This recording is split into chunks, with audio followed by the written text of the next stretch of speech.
புதுக்கோட்டை மாவட்டம் அறந்தாங்கி அடுத்த சுப்பிரமணியபுரம் பகுதியில் அரசு மருத்துவமனை ஒன்று கடந்த 25 ஆண்டுகளுக்கு மேலாக இயங்கி வருகிறது.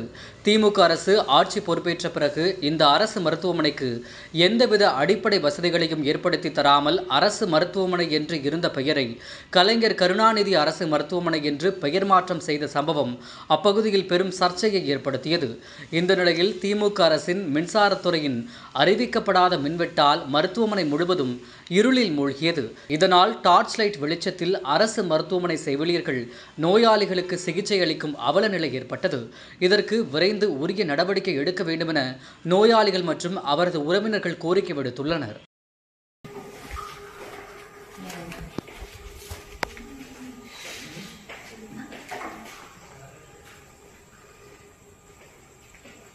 இந்த பெட்ல உள்ளாங்க